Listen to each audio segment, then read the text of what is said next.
Saya Bribka Marhaban Waladi, pagi hari ini mau masuk ke kelas 3 untuk mengajar pelajaran agama Islam di SMA Negeri 1 Belangkejeren.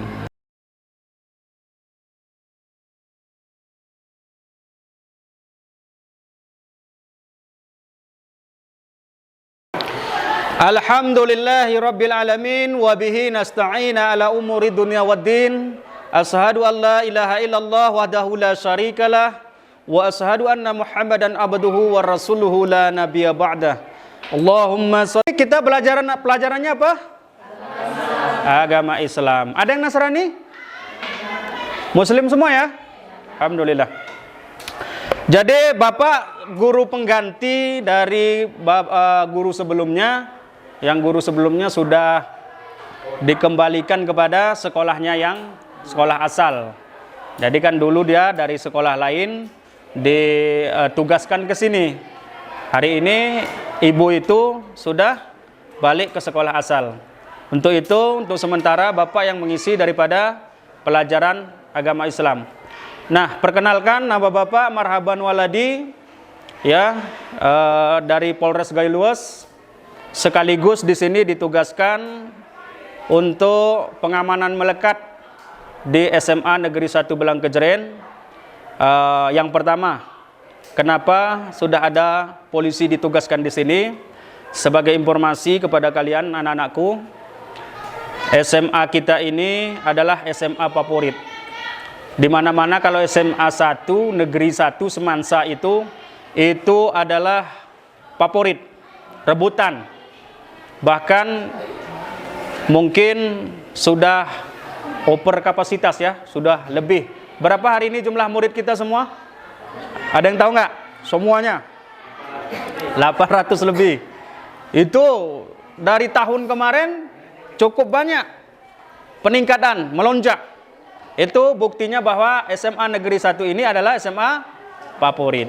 Jadi untuk itu anak-anak kami, kalau sudah di sini, maka kalian itu berusahalah semaksimal mungkin untuk menjadi murid-murid yang berkualitas, murid-murid yang bisa diandalkan begitu kalian di luar.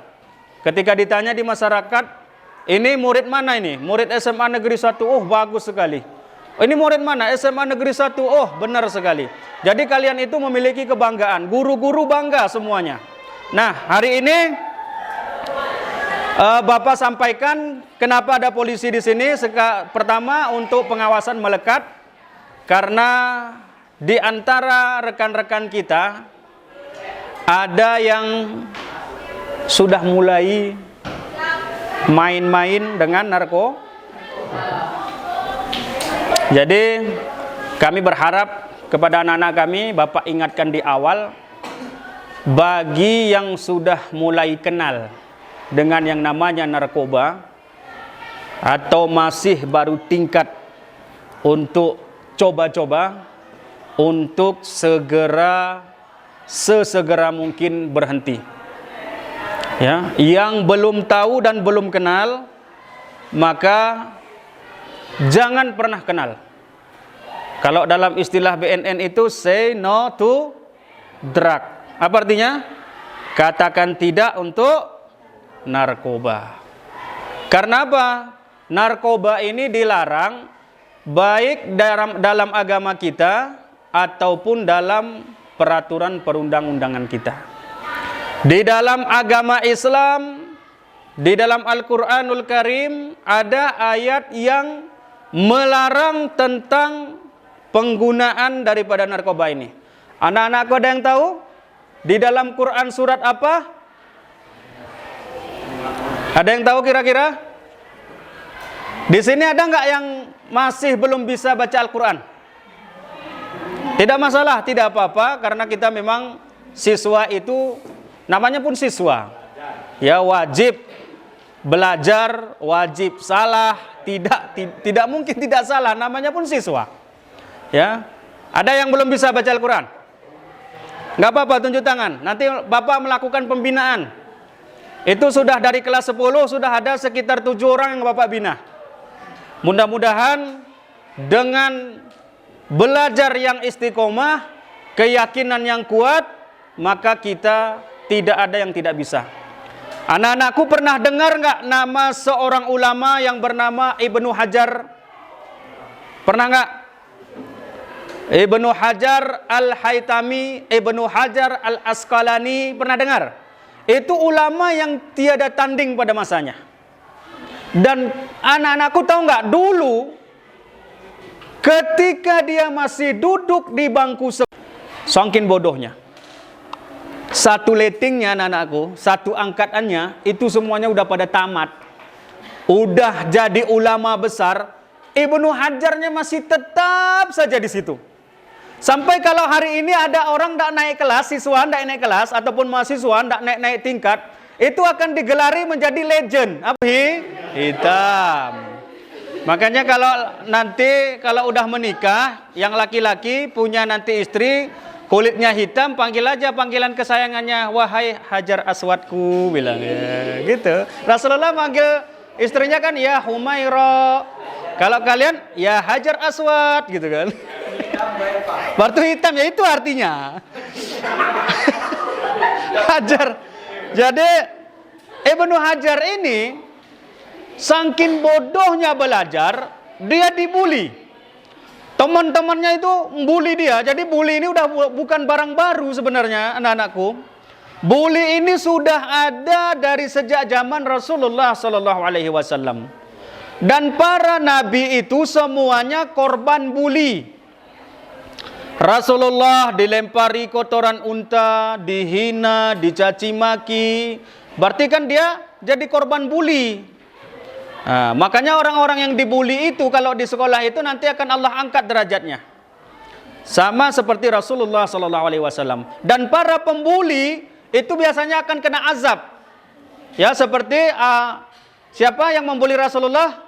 Abu Jahal, Abu Lahab. Abu ini apa artinya? Secara bahasa Abu ini artinya bapak. Bapak Abu. Ada yang namanya Abu? Nggak ada. Ya, nggak apa-apa. Abu itu artinya bapak. Jahal ada yang tahu? Jahil ada yang tahu? Bukan jahat. Jahil itu artinya bodoh. Ya, peka kalau bahasa gayo kan. Jadi kalau Abu Jahal artinya apa tuh? Bapak kebodohan. Jadi kalau kita dipanggil, ya Abu Jahal nih, jangan ketawa. Kita lagi dibilang bapak dari segala kebodohan. Jadi bukan bodoh biasa, bodoh sebodoh-bodohnya. Nah, Rasulullah itu pun korban bully. Maka orang dibully diangkat derajatnya, yang membuli itu akan Allah azab. Abu Jahal bagaimana? Mati ketika perang Badar. Nah, jadi kalau kita orang yang kuat, anak-anakku, jangan suka membuli kawan-kawan kita yang lemah. Kalau bisa dilindungi. Ya, dilindungi. Supaya apa? Allah itu ridho kepada kita dan segala urusan kita akan Allah permudah. Jadi jangan suka membuli kawan, karena itu pekerjaan yang paling dibenci oleh Allah. Karena para nabi, ada apa? Ada yang perlu didiskusikan? Nanti kalau misalkan ada yang perlu didiskusikan, tampil ke depan, kita dengarkan sama-sama. Cocok? Cocok ya, tunjuk tangan aja, nanti kita kasih contoh aja. Ya, kita kasih contoh. Baik, kita lanjutkan. Ibnu Hajar tadi, anak-anakku, saking bodohnya dia dibully sama kawannya, sampai kawan satu angkatannya semuanya sudah lulus, sudah jadi ulama, dia masih tetap duduk di kursi itu. Masih di kelas yang sama. Sampai suatu ketika, karena kebodohannya ini, dia pun sudah tidak tahan dibully, larilah Ibnu Hajar ini ke tengah hutan.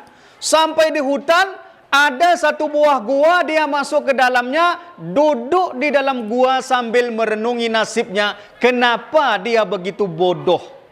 Kenapa dia tidak bisa menyerap pelajaran seperti yang diajarkan oleh guru-gurunya?